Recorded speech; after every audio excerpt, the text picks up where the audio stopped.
Noche. Muchas gracias por estar de nuevo con nosotros en Acción Positiva. Ahora en radio, en televisión y siempre buscando llevarle al guatemalteco, al ciudadano, pues la experiencia, el conocimiento, la información que es tan importante para esta vida nacional. Hoy estamos de nuevo con el señor ministro de Finanzas Públicas, el licenciado Álvaro González Richie, y digo de nuevo porque hemos tenido ya la oportunidad de estar 2, 3 o 4 veces con el señor ministro en diferentes etapas de su carrera. Y esta vez lo menciono porque estuvimos con él cuando eran todavía funcionarios electos, cuando ya estaba en el ministerio y ahora que estamos ya en el proceso de que se está evaluando el presupuesto 2021. Así que, señor ministro, para empezar, bienvenido a Acción Positiva. ¿Qué tal, doctor? ¿Cómo ha estado? Siempre un gusto estar aquí con usted y con su audiencia y pues capitalizando lo importante de poder comunicar, ¿verdad? Porque no son temas sencillos, a veces son temas de muchos números y también a veces somos víctimas de información sobredimensionada o información que no es correcta y eso pues va generando percepción negativa cuando realmente la percepción, creo, en un presupuesto como el que se está haciendo y las oportunidades que tiene el país debería ser, como es su programa, positivo. Entonces, aquí estamos a las órdenes, doctor, en lo que podamos servirle y contestarle, pues aquí estamos a la orden. Muchas gracias, señor ministro. Yo creo muy importante lo que usted señala, porque el presupuesto nacional lo tenemos que entender todos los ciudadanos como ese instrumento a través del cual se usan los fondos del Estado de Guatemala, que son fondos de los guatemaltecos, y se usan para el funcionamiento, el desarrollo del país. Es como cualquier familia que tenga un presupuesto y su presupuesto lo tiene que adaptar en una forma para que le sea suficiente, para que le alcance y para poder vivir y desarrollarse.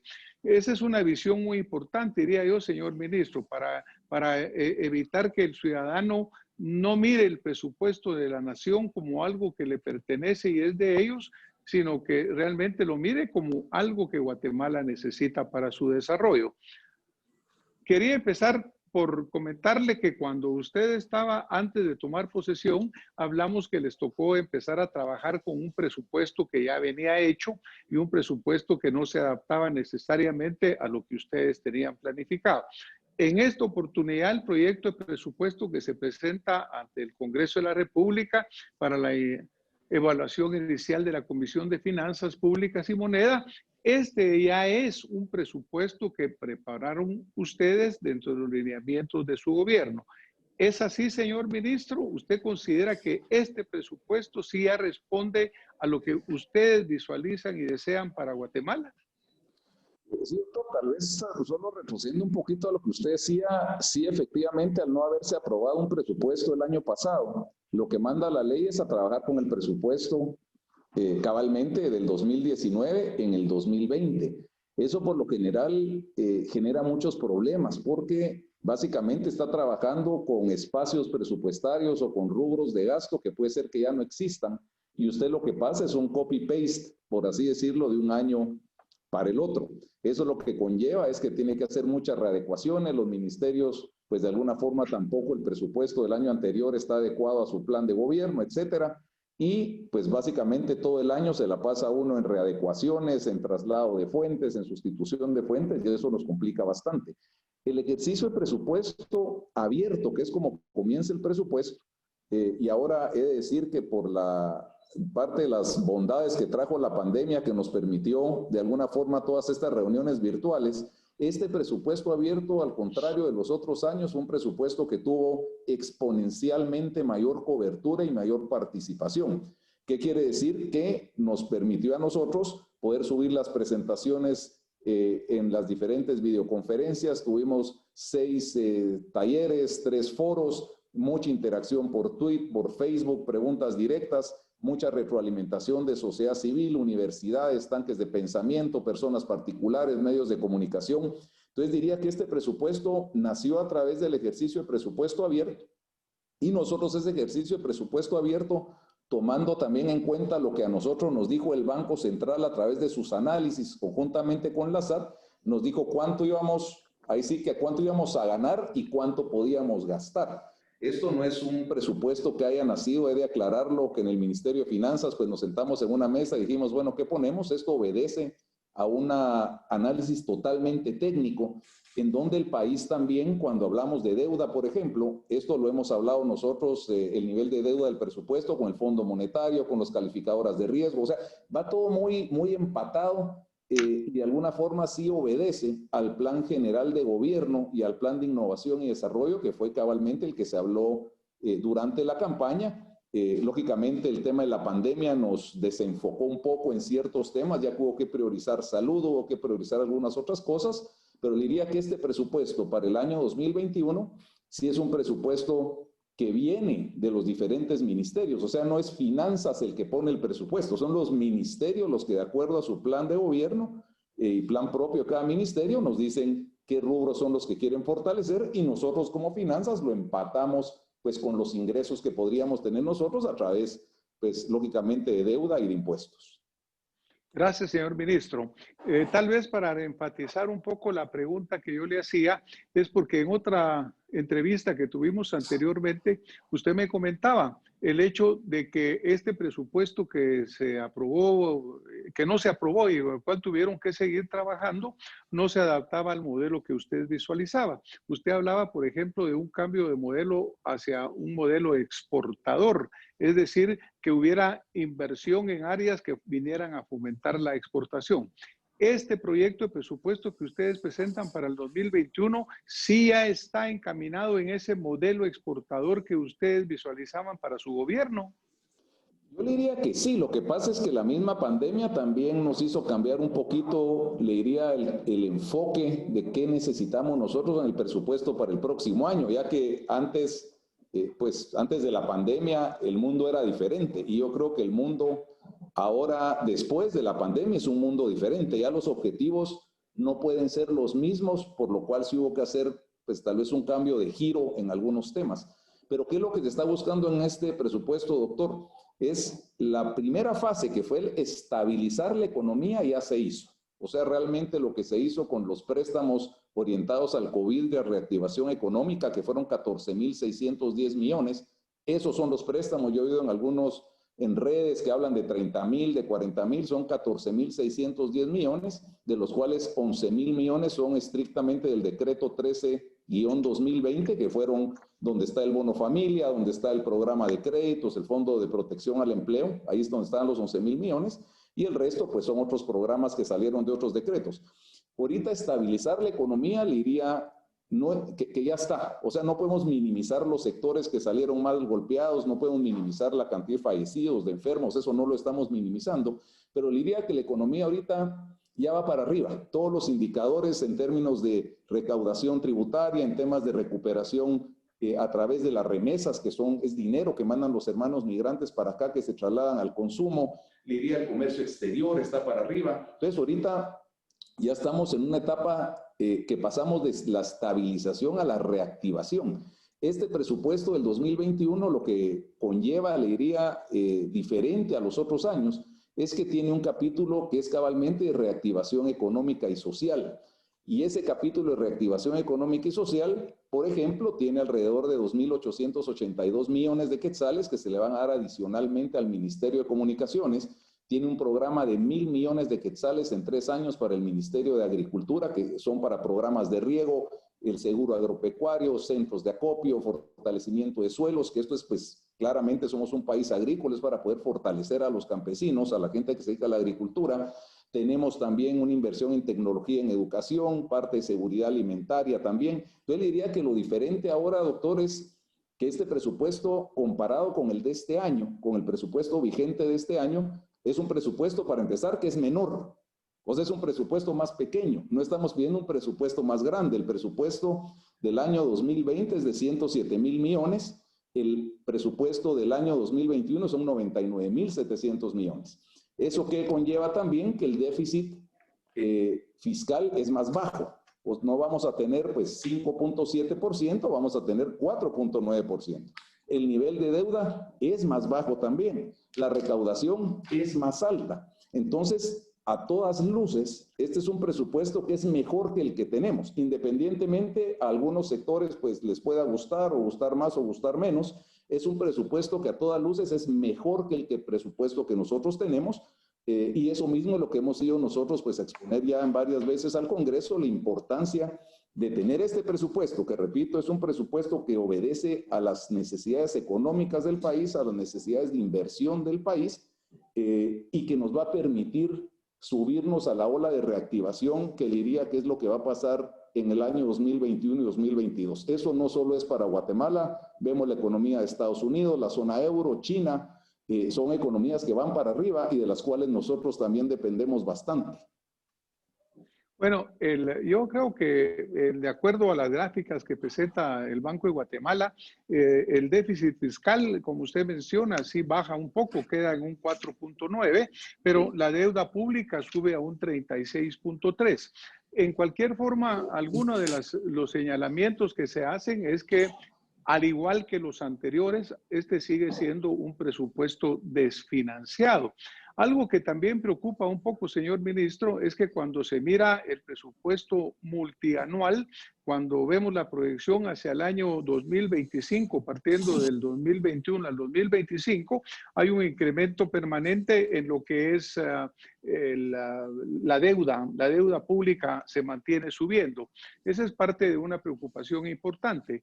Y por otro lado, también cuando vemos nuestra relación con el Producto Interno Bruto se mantiene en un 36, pues se dice que 50 es el límite, pero cuando comparamos la deuda total contra los ingresos fiscales, sí vemos que estamos por arriba de la cantidad del 350% que se implica como un número. Quiere decir que realmente nuestros ingresos son insuficientes para cubrir nuestros gastos. Sí, mire, le diría que hay temas importantes, doctor, que tal vez es bien importante que de la audiencia o los radioescuchas tengan claro. Uno, somos un país deficitario. ¿Qué quiere decir? Que nosotros lastimosamente llevamos 30 años o 40 años, tal vez no sabría decirle el dato exacto, que adquirimos deuda. ¿Eso qué quiere decir? Que somos un país que seguimos necesitando la deuda. Pero y a nadie nos gusta la deuda, o sea, ni en lo personal, ni en las empresas, ni en nada. O sea, al final del día, qué mejor para un país como Guatemala o para uno en lo personal no incurrir en deuda. Pero somos un país que hemos sido deficitario durante mucho tiempo. No es consuelo decirlo, pero somos el país, le diría, con la deuda en relación al Producto Interno Bruto más bajos. Le diría que en muchos países del mundo, le doy un ejemplo. Ahorita estamos nosotros alrededor del 30, vamos a llegar tal vez al 32 o 33% a final de año en relación de deuda versus el Producto Interno Bruto. Estados Unidos debe 135% de su Producto Interno Bruto. México debe deber el 60% de su Producto Interno Bruto. Japón debe 80% de su Producto Interno Bruto. Entonces, la relación, le repito, de Guatemala sigue siendo muy sólida. Y el problema realmente de la deuda no es tanto la deuda, sino cómo se usa la deuda. ¿Qué es lo que nosotros tenemos que hacer? Usar la deuda para inversión. Y ese es un porcentaje muy interesante, doctor, en este presupuesto. Generalmente los presupuestos, el porcentaje de inversión dentro del presupuesto era 12 o 13%. Este año, le diría que históricamente estamos contemplando casi un 21% de inversión dentro del presupuesto. Entonces es una deuda que va dirigida a inversión. ¿Y a qué me refiero en inversión? Es infraestructura, autopistas, puentes, pasos a desnivel. Tenemos también una parte importante, como le digo, dos subestaciones para electrificación rural. Entonces hay mucho tema de inversión y la inversión que genera utilidades. Yo siempre digo el ejemplo que no es lo mismo endeudarse a fin de año para materia prima de la empresa o para canastas navideñas. Lógicamente, si yo me endeudo para canastas navideñas, pues tal vez me voy a ganar unos buenos abrazos, pero eso no me está generando nada. Mientras que si yo compro materia prima, la voy a transformar y me va a generar una rentabilidad. ¿Qué es lo que estamos haciendo ahora? Repito, una tendencia a la baja de deuda versus PIB. Vamos a tener menos deuda porcentualmente al PIB que el año anterior. Vamos a tener un menor déficit que el año anterior, pensando en el 2021 en relación al 2020. Y el plan es que nosotros en 5 años vamos a llegar otra vez a déficits de 2.2%, que es el déficit fiscal le diría, de un país sumamente sano y un déficit que a nosotros el mismo Fondo Monetario Internacional nos recomienda. La deuda versus PIB, le repito, estamos en un índice sumamente sano, y lo que usted dice, cuando nos vamos a relación de ingresos versus deuda, pues sí estamos, le diría, en un margen todavía sostenible. O sea, no estamos en un margen crítico, estamos claros que es un modelo que no es sostenible. O sea, eso es como que yo en mi casa me estoy inventando, gano 5,000 quetzales, pero todos los meses me estoy endeudando 1,000, pues eventualmente voy a llegar a un punto donde no voy a poder pagar. El modelo que tiene el país no es un modelo que sea sostenible en el largo plazo. A raíz de eso es que la solución que necesita el país no es decir, no me endeudo, porque si no me endeudo, no invierto, y si no invierto, no genero utilidades, y si no genero utilidades, pues, ¿me entiende? El contrario de ayudarnos, no endeudarnos, nos pone en una situación, diría, muy vulnerable. Aquí lo que estamos buscando nosotros es endeudarnos para inversión que nos permita poder acoger esta inversión extranjera que va a venir al país a raíz de la misma pandemia, ¿verdad? De la misma ruptura de cadenas de suministro entre Estados Unidos y China, por ejemplo, nos ha puesto a nosotros en el ojo de muchos inversionistas, pero para esto los inversionistas necesitan infraestructura. Y además de infraestructura, necesitan también una agenda legislativa que favorezca a estos inversionistas. Por ejemplo, la ley de tiempo parcial, la ley de zonas francas, y hay otra serie de iniciativas que llevamos ya un par de meses socializando en el Congreso, que esperamos también puedan ser aprobadas. Este esfuerzo de la reactivación del país, doctor, no es un tema menos decirlo el Ministerio de Finanzas, es un tema del Ejecutivo, un tema del Legislativo y un tema del sector privado, que actualmente los tres, le diría yo, que estamos en una buena comunicación, porque el otro año es el año. O sea, de veras que si nosotros el otro año no lo aprovechamos, se nos va a ir como agua dentro de las manos la gran oportunidad de cambiar la forma en la que el país opera. Y para eso necesitamos invertir. Si no hay inversión, definitivamente no va a haber crecimiento, no va a haber empleo que necesitamos, y no va a haber esa inversión que necesitamos nosotros, extranjera y local. Muchas gracias, señor ministro. Pues mire, yo creo comparto con usted totalmente, y exactamente le iba a referir que en otras entrevistas con usted ha manifestado esto de que usted está en contra de la deuda, porque la deuda, pues idealmente que no la tuviéramos. Naturalmente que Guatemala es un país que, como bien lo señala, está endeudado. Tenemos un presupuesto muy rígido también. Este presupuesto tiene un 91.1% de rigidez. Y me refiero a esto, señor ministro, porque obviamente existen ya compromisos y existen asignaciones que usted tiene que compensar por parte del Ministerio de Finanzas, por parte del gobierno, y únicamente lo que queda para otras cosas que no son las rígidamente establecidas es un 8% aproximadamente, y de ahí tiene que salir pues cómo se maneja. Claro que yo le comento que hablando sobre este tema con una persona que mira el programa, y me decía, mire, no, es que el problema está que estos gobiernos gastan mucho. Y entonces yo le digo, bueno, ¿y usted qué haría? Si tiene ingresos bajos y gastos altos, ¿cuál sería lo que usted hace? Y esta dama me contesta, yo me aprieto el cinturón. Eso es importante, diría yo, ¿verdad, señor ministro? Porque otra de las cosas que me ha gustado mucho en las entrevistas que usted nos ha venido dando es cuando menciona que algo fundamental para que Guatemala salga adelante es que se recobre la credibilidad del guatemalteco. Esas son palabras que usted mencionó en cómo está funcionando su gobierno, porque en este momento nos preocupa mucho la deuda, vemos cómo estamos más allá de los ingresos que tenemos, ya estamos 386%, 350 se menciona como la línea crítica, ahí tenemos una gráfica que nos lo está demostrando, pero ¿cómo trabajamos esta parte de la credibilidad? Porque lo que ve el guatemalteco es que se gasta demasiado y no hay un control o una contención de gastos, señor ministro. Le diría que importante los temas, doctor. Uno, le diría que si hay una circular de contención del gasto, que esta se hizo tal vez antes de la pandemia, ha sido en febrero, donde ya se prohibió, por ejemplo, muchísimos de los gastos que antes se tenían en alimentos, en combustibles, en viajes, que usted cuando de alguna forma suma todo eso, son cientos de millones de quetzales. En la misma presidencia se han reducido varias secretarías, lo cual hemos tenido economías de alrededor de 400 millones de quetzales. Entonces, como le digo, sí estamos tratando de apretar el gasto, y como bien decía la persona que se comunicó con usted de apretarse el cinturón. Eso va a seguir para el próximo año y va a seguir más duro para el próximo año.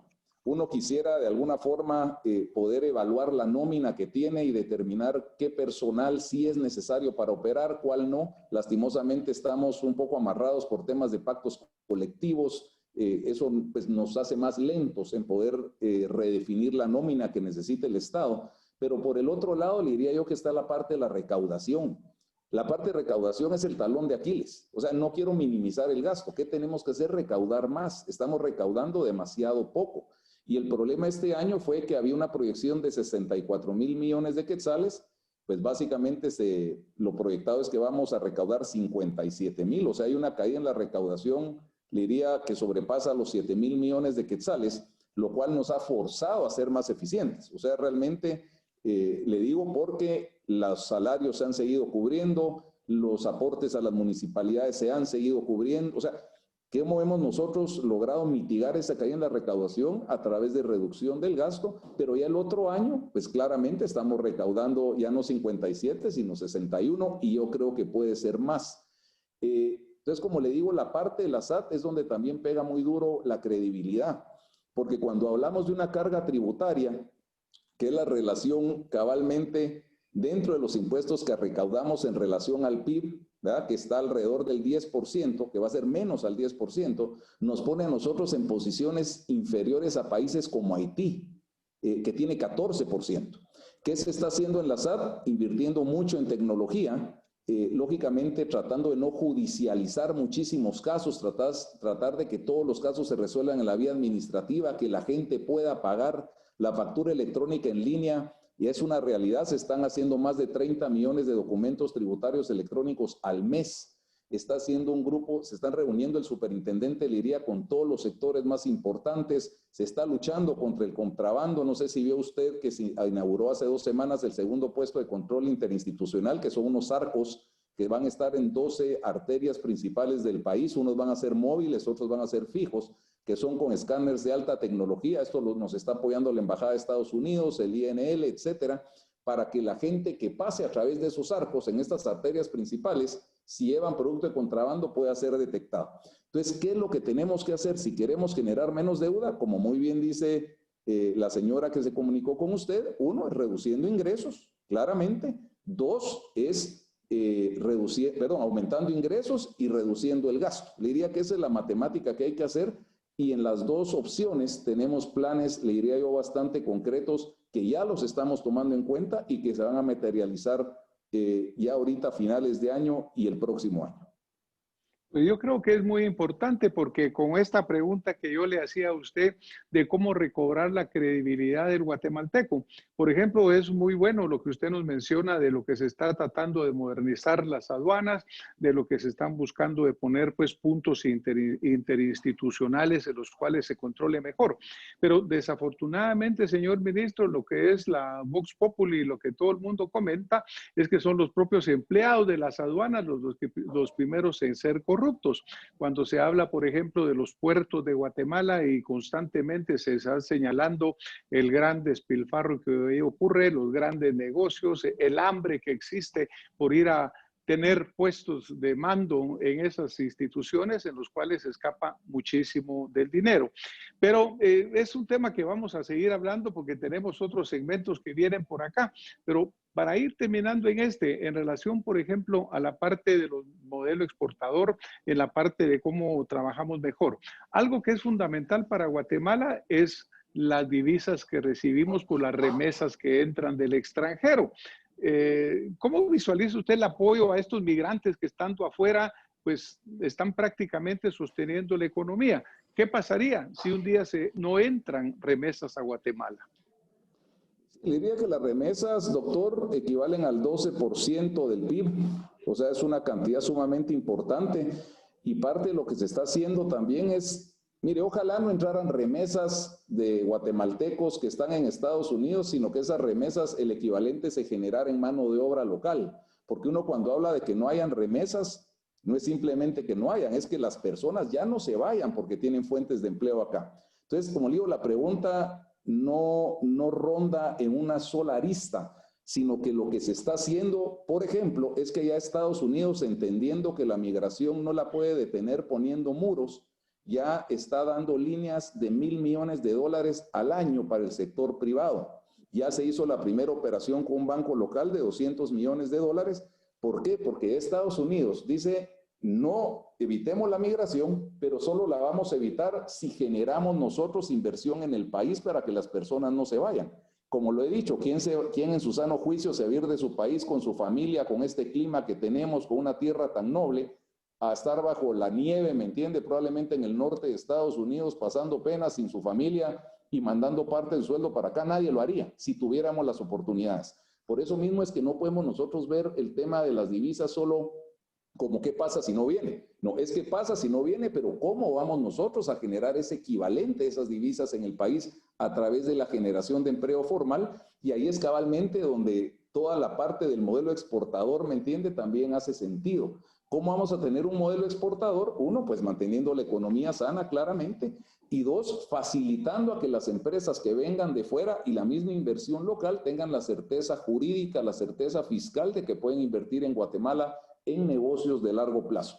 Para eso, le repito, no solo es un tema financiero, es un tema también, lógicamente, legislativo. Muchas gracias, señor ministro. Coincido completamente con usted en los puntos fundamentales. En este momento vamos a tener que retirarnos, señor ministro, porque el tiempo se nos está agotando, pero vamos a continuar este programa y en el próximo segmento y en el próximo programa vamos a seguir hablando de temas fundamentales como serán, por ejemplo, habrá más impuestos en Guatemala, cómo mejorar la recaudación y cómo contener los gastos. Pero ahorita nos vamos a tener que retirar, señor ministro, pero regresamos en un momento o regresamos el próximo domingo con más acción positiva. Muchas gracias, doctor. Bueno, pues estamos acá hoy de vuelta con el señor ministro de Finanzas, el licenciado Álvaro González Richie, para seguir desarrollando el tema que hemos venido tocando anteriormente. Ya hemos hablado pues de que este presupuesto 2021 se ajusta más a la visión que tiene este gobierno de un modelo exportador, de buscar una reactivación. En alguna forma tiene un menor grado de deuda contra el Producto Interno Bruto, aunque siempre nos mantienen en niveles muy riesgosos en relación con los ingresos. Y hablamos de otra serie de temas. Pero ahora, señor ministro, dándole de nuevo la bienvenida, quisiera volver a tomar puntos como, por ejemplo, cuando hablamos de la credibilidad en el gobierno, también surgen inmediatamente las preguntas, bueno, ¿y cómo podemos hacer nosotros para mejorar estos ingresos en una forma que el ciudadano guatemalteco se sienta cómodo, se sienta confiado de que sus recursos se están usando correctamente? Pero primero que todo, bienvenida de vuelta, señor ministro. Muchas gracias, doctor. Aquí estamos a la orden. Muchas gracias. Pero mire, tal vez abonando a lo que usted está diciendo, mire, tiene toda la razón en el sentido que, pues en el caso particular mío, también he estado del lado de los empresarios y también, les soy honesto, he vivido en carne propia querer saber que los recursos que uno paga en materia de impuestos son bien utilizados. A raíz de eso es que en el Ministerio de Finanzas, quienes tienen oportunidad de entrar al www.minfin.gov.gt, van a encontrar, por ejemplo, un portal de programas COVID, que usted solo con darle clic al botón que aparece en el portal puede encontrar el detalle de todos los recursos que se han dado para el COVID y para reactivación a nivel contable, en una manera muy fácil de visualizar. Entonces, cuando se dice, mire, ¿dónde están los 30,000 o 40,000 millones? Que ya dije, no son 30,000 o 40,000, son 14,610. Ahí están todos los programas, el porcentaje de ejecución, cuánto se ha ejecutado, cuánto está comprometido, cuánto queda de saldo. Está todo de una manera muy fácil de poder ver y eso es transparencia. Eso es dónde está el dinero, ahí está. O sea, el dinero o no lo hemos emitido o ya se entregó. En el caso, por ejemplo, también hay otro botón que es un portal de ONGs. Yo recuerdo cuando estuve en el Congreso, fiscalizar ONGs era sumamente complicado, encontrar información era muy, muy difícil. Y recordemos que nosotros estamos dando entre 900 y 1,000 millones de quetzales al año a ONGs. O sea, no es una cantidad para nada despreciable. Ahorita usted puede entrar con un simple clic del mouse al portal, puede buscar todas las ONGs que quiera y puede ver todos los reportes de avance físicos, financieros, quiénes son los socios, cuánto tienen, cuánto gastan, cuánto no gastan, pueden encontrar todo el detalle. ¿Y eso a qué nos lleva? A que podamos tener nosotros una fiscalización social efectiva, porque yo sí estoy plenamente convencido que la mejor fiscalización es la fiscalización social, para que las personas que estamos en el sector público tengamos la obligación de dar esa cuentadancia, de dar esa información, de dar esa transparencia, porque si las personas dicen, bueno, se endeudó 10, pero ahí están los 10, ahí están en esa carretera, ahí están en ese proyecto, ahí están en algo que sea tangible, claramente las personas van a empezar a tener esa credibilidad. Y cuando tengan esa credibilidad, es cabalmente cuando van a empezar de alguna forma a pagar más, a generar más empleos formales, ya no a decir, bueno, ¿cómo le pago a esta persona? Pero le pago así bajo de agua para no pagar prestaciones, porque van a ver el retorno. Entonces yo le diría, doctor, que sí es muy importante. Bueno, hoy es el Día Internacional de la Transparencia. Cabalmente es el día de hoy. Aquí nos hemos enfocado mucho en este sentido. Le repito, la página del ministerio lo hace de ver. Todos los ejercicios de presupuesto, todo lo que hemos recibido están en la página. Inclusive hay una norma presupuestaria en el ejercicio de presupuesto donde estamos obligándonos a que toda la información se suba de manera digital y editable. Yo recuerdo otra vez cuando estaba en el Congreso que quería analizar el presupuesto y básicamente era una foto en PDF de 500 páginas y era imposible hacer un análisis. Ahorita todo es editable, todo es digital, todo el mundo puede hacer los ejercicios que quiera. Entonces, ¿qué estamos haciendo? Siendo transparentes, ayudando a la fiscalización pública, teniendo puertas abiertas a quien quiera averiguar para que la comunicación que llegue sea la que tiene que llegar. Yo por eso, doctores, que estos programas como el suyo y otros programas, de veras, más que usted, que yo hacerles un favor, son ustedes los que me están haciendo el favor, porque sí tenemos que comunicar mejor y evitar esas noticias falsas y esas noticias politiqueras de que básicamente lo que están buscando es un desgaste al gobierno oficial, sino que no es decir cosas que sean falsas, es decir lo que es y el esfuerzo que se está haciendo en el tema presupuestario, lo que representa el presupuesto, lo que representa el combate que se ha tenido contra el COVID. Mire usted, es demostrable. Entonces yo siempre le he dicho, ustedes son la puerta, en el caso mío particular, para poder responder preguntas, para poder entender, porque no somos perfectos, hay muchos errores, hay cosas que hay que comunicar. Lastimosamente no es del día en un día que uno lo hace, no es la empresa de uno que uno llega y si un empleado no sirve, pues lo despide. Aquí no es así, usted estuvo en el sector público, así que lo sabe perfectamente lo complicado que es. Pero lo importante es la tendencia y la perspectiva. Y la perspectiva es positiva, la tendencia es positiva, la deuda está creciendo porque otra vez adquirimos deuda, pero es menos que lo que son los otros años, es menos en relación al PIB, el déficit se está reduciendo, la inversión se está aumentando. Entonces, le repito, la tendencia es positiva y es la tendencia que tenemos que tener nosotros de aquí en adelante, cabalmente, para poder solucionar estos problemas que usted muy bien describió hace unos momentos. Muchas gracias, señor ministro. Y es importante y le agradezco este señalamiento sobre la función que servimos, programas como el nuestro, que realmente lo que busca simplemente es aportarle al ciudadano, como decía al principio del programa, criterios, experiencias, conocimientos en una forma amplia. Y obviamente también, por otro lado, transmitirle a usted como funcionario de este gobierno y a los señores funcionarios el hecho de que existe mucha duda dentro de la gente. Cuando usted hablaba de cómo recobrar esta credibilidad, ¿verdad? Por ejemplo, cuando usted menciona el punto de los programas del COVID, lo que se lee, lo que se mira, lo que se informa es, por ejemplo, la muy baja ejecución presupuestaria. Hay programas que han cumplido, pero hay programas que están en una muy baja ejecución. Y la gente todavía lo siente, porque mucha gente va a hospitales cuando se ven anuncios de hospitales que están muy bien, pero resulta que cuando la gente va allá, encuentra con que no hay recursos, médicos que están insatisfechos porque no se les paga. En fin, pues hay una visión también de parte del ciudadano que yo le traslado a usted en el sentido de que los números ahí están, no son fáciles de interpretar, aunque ahora probablemente sean más sencillos, pero requiere un conocimiento mayor. Lo ideal es que el ciudadano en su vida diaria mire realmente ese cambio fundamental, porque ahora, además de esto, pues viene el susto que nos han venido a pegar de repente, cuando, como usted bien señala, aquí quien genera trabajo más que todo es la empresa privada, y cuando se empiezan a hablar de nuevos impuestos.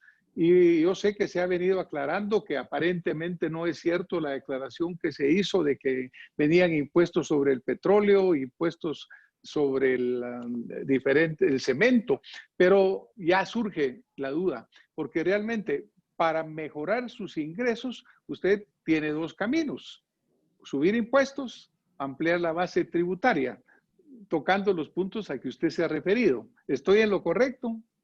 Sí, es en lo correcto, doctor, y cabalmente ahí es, y usted que es como, que no solo es profesional, sino que es comunicador también, entenderá la importancia de saber si uno comunicar. Le repito, no todos son, pues a veces uno cuando dice algo, a veces lo dice incompleto o lo dice de tal forma que la percepción es diferente. Yo estuve en la citación donde el superintendente de la administración tributaria cabalmente hizo ese comentario.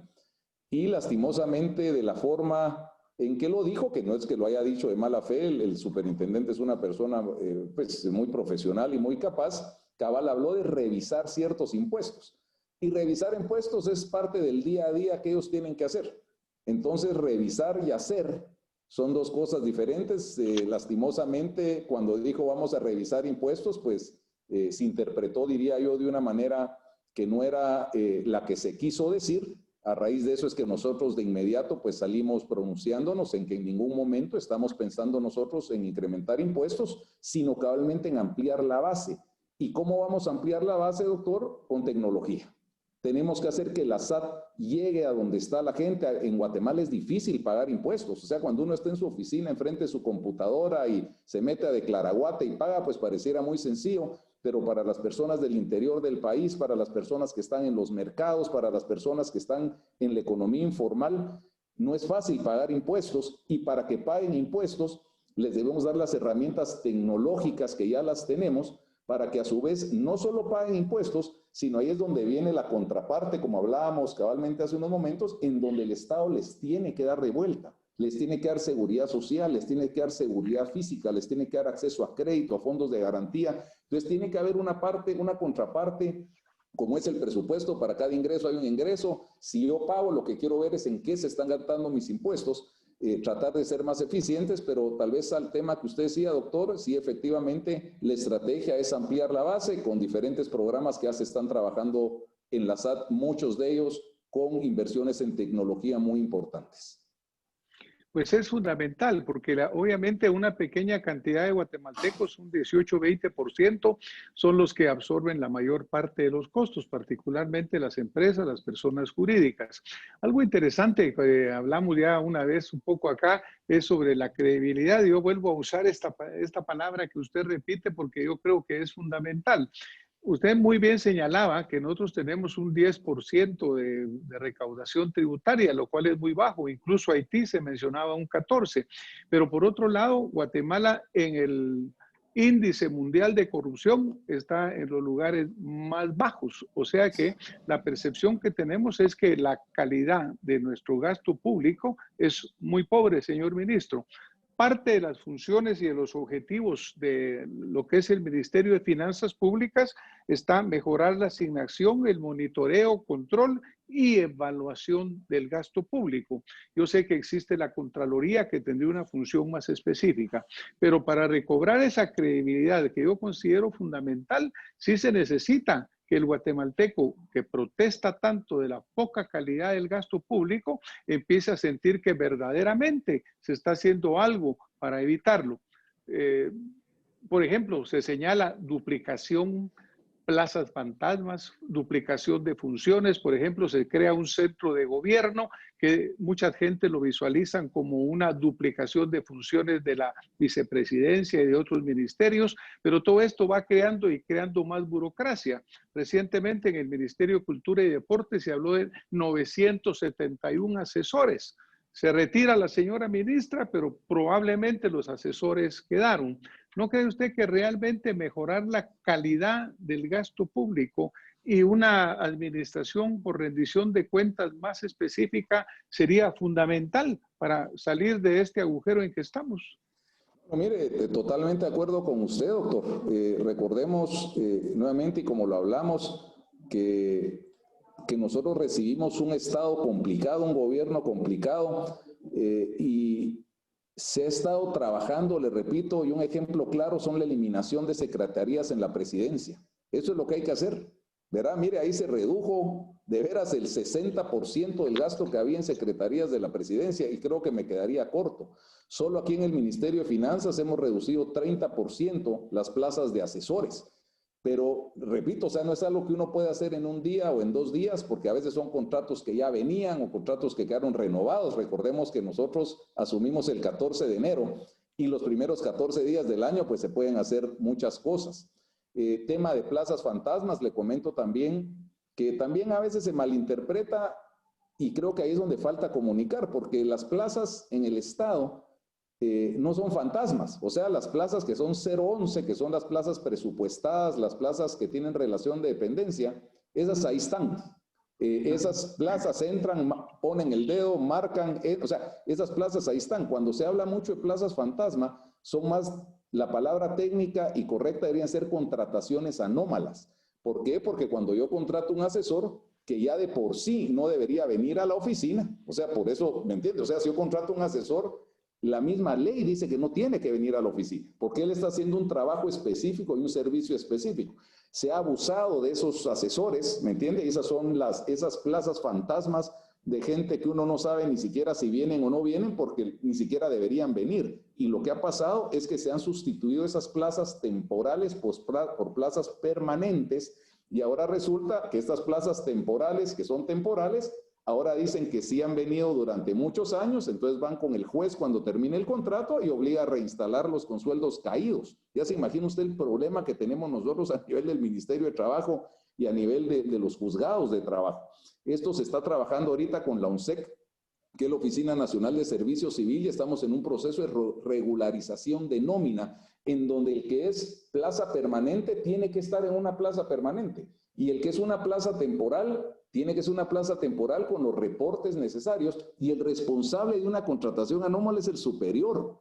Y aquí es donde el mismo presidente nos ha dicho en gabinete que donde encuentre él contrataciones anómalas, porque esa es la palabra, lógicamente va a tomar las medidas disciplinarias y correctivas del caso. Pero tal vez volviendo a lo que usted decía, efectivamente hay trabajo que hacer, vamos en buena ruta, le repito, vamos en buena ruta, vamos a reducir el funcionamiento, vamos a aumentar la inversión. Lastimosamente no es de la noche a la mañana, pero sí le digo con toda certeza que la línea que nos ha dado el presidente a todos los ministerios es esa. Tenemos nosotros que ser más eficientes, y nos hemos dado cuenta con esta pandemia en donde muchos de los ministerios estamos trabajando con muchísima gente menos y el ministerio funciona, ¿verdad? O sea, nos hemos dado cuenta que usted puede trabajar con el 50% de las personas, no quiero decir que el 50% no haga nada, sino a través de reestructurar procesos. Nos hemos dado cuenta que hay mucha duplicidad y mucho proceso que se puede hacer con menos personas para que uno sea más eficiente. Pero sí, yo estoy de acuerdo con lo que usted dice, doctor, y es parte de los lineamientos que tenemos del presidente y que ya estamos trabajando en ellos y que los resultados son palpables y se han visto. Y obviamente, como usted muy bien lo señala, señor ministro, pues la estructura que se ha venido creando en los ministerios, en los gobiernos, en el sentido, por ejemplo, de los pactos colectivos, que muchos de ellos tienen unas condiciones que han sido negociadas en una forma leonina en contra del Estado. Incluso la Corte de Constitucionalidad pues ha declarado ya lesivos algunos pactos colectivos, lo cual antes no se podía ni siquiera pensar en que podía suceder, porque obviamente respetando el derecho del trabajador, que es fundamental y que debe ser primordialmente conservado, desafortunadamente sí se ha caído en pactos colectivos que prácticamente se vuelven imposibles de pagar para el Estado, particularmente en la condición de ingresos que tenemos. Incluso se tiene que contratar deuda para pagar pactos colectivos, para funcionamiento, lo cual es no deseable para nada.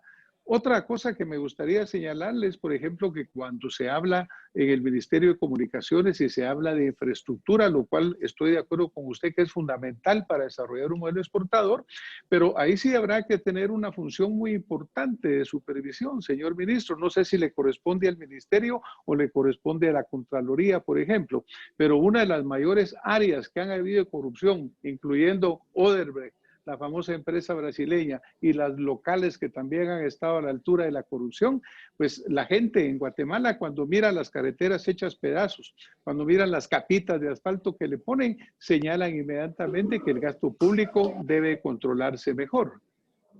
Sí, mire, toda la razón, doctor. Realmente en la parte de comunicaciones, efectivamente está la Contraloría y el mismo ministerio. Recordemos que la Contraloría es ex post. ¿Qué quiere decir? Que la Contraloría, hasta que se terminó la obra o hasta que está una entrega parcial de la obra, comienzan la fiscalización, y realmente la fiscalización del día a día la tienen que hacer los mismos ministerios, que son quienes ejecutan los fondos. Le diría que no le quisiera comentar ahorita, esto es material de otro programa, pero sí estamos trabajando en un sistema de fiscalización de la obra pública bastante interesante que he visto en otros lugares del mundo. Estamos ahorita en ese tema, porque sí, efectivamente, imagínense usted que 10,000 millones de quetzales del presupuesto el próximo año es para infraestructura. Y no solo es la mala calidad, sino que nace al final del día de los malos diseños básicos de la misma. O sea, es un tema que es bastante más complejo. Y le repito, sí estamos trabajando en el tema y hay un mandato del presidente que tenemos que nosotros hacer público, por decirlo de esa forma, la manera de cómo vamos nosotros a fiscalizar principalmente, le repito, la obra pública, que como usted bien dice es de los lugares pues donde una mayor poca claridad de los recursos que ahí se invierten existe.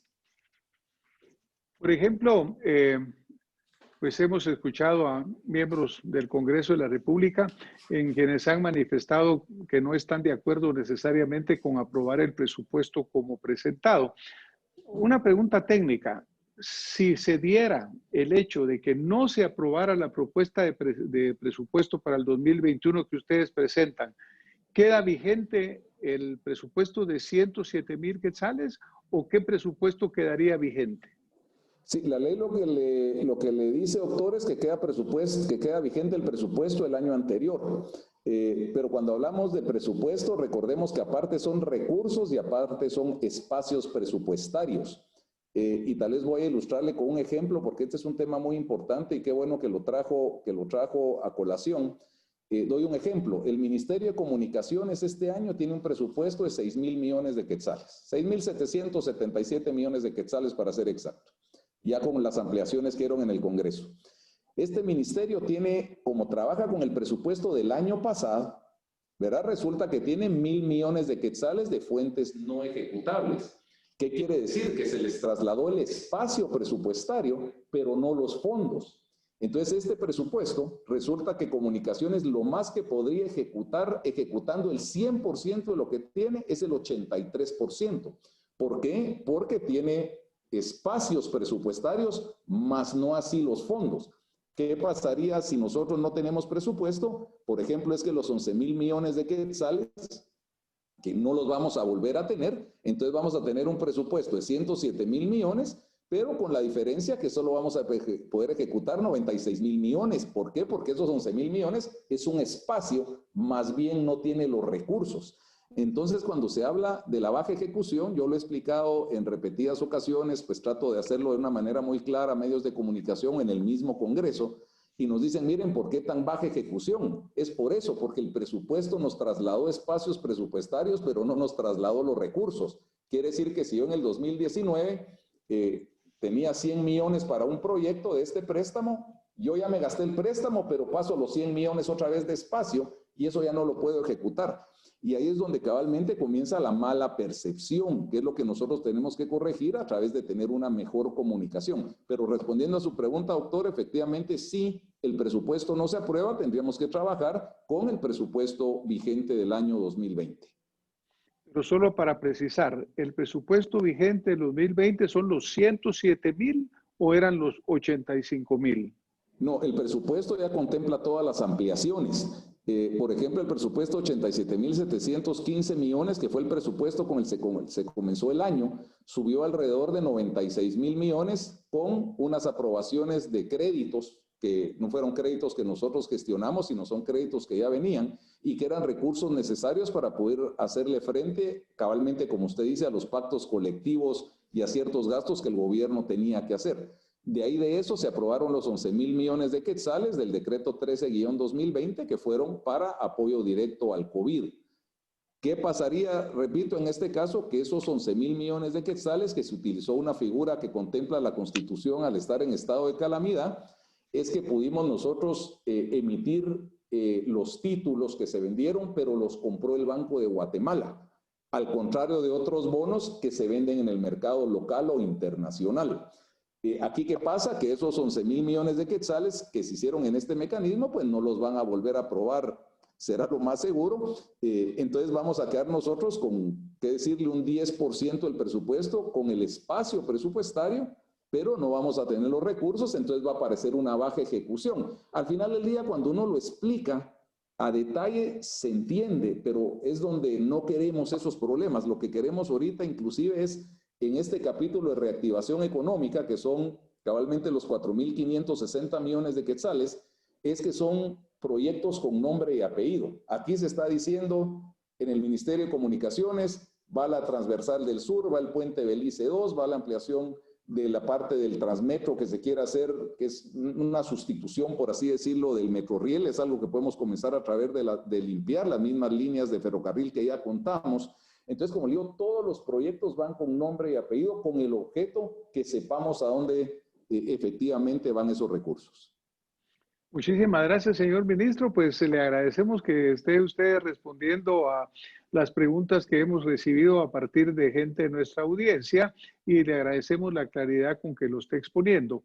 Tenemos un minuto para que usted nos quisiera dejar un mensaje de despedida para la gente que hoy nos está oyendo, nos está viendo también por la radio, por la televisión. ¿Qué le gustaría a usted dejar como mensaje para nuestra audiencia? Sí, gracias, doctor. Uno, pues gracias por el espacio y como usted bien dice, ¿qué mensaje quisiera dejar yo? Uno, que hagan caso de la comunicación oficial. De veras que hay mucha malinformación y no necesariamente es de mala fe, sino, repito, yo creo que sí estamos faltando de ser un poco más claros en lo que estamos comunicando porque se está trabajando. Doy un ejemplo, aquí cuando se han hecho 5 hospitales como los que se hicieron este año, ya tenemos los recursos nosotros para 5 hospitales nuevos y 2 remodelaciones y equipamiento de otros 2 hospitales importantes. Tenemos un presupuesto ahorita, repito, que es menor, tiene menor deuda en relación al PIB, tiene menor déficit, va con nombre, o sea, realmente es un modelo que no se puede cambiar de la noche a la mañana. Yo recibo muchos mensajes de gente conocida, de gente profesional, y me dicen, miren, pero es que ya no más deuda, pero es que no se puede. O sea, no podemos decir ya no tenemos más deuda. Nosotros tenemos que empezar a reducir la deuda, ¿cómo? Generando más ingresos. ¿Verdad? Eso es lo que tenemos que hacer. Generamos ingresos, ¿cómo? Pues ampliando la base. Entonces, repito, hay temas en el sector público que son difíciles a veces de poder entender. Tenemos que ser lo suficientemente hábiles de saberlos comunicar y tal vez a la población en general que sepan, y hablo en el caso particular mío y de los ministros y el mensaje que nos dé el presidente, de veras que estamos haciendo el mayor esfuerzo posible para darle vuelta a este modelo fallido que traemos nosotros de las últimas décadas. ¿Cómo lo estamos haciendo? De veras trabajando lo más que podemos, siendo transparentes, tratando de buscar una calidad del gasto. No es fácil.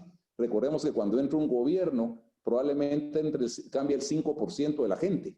O sea, no es que entre el gobierno y cambia 375,000 personas.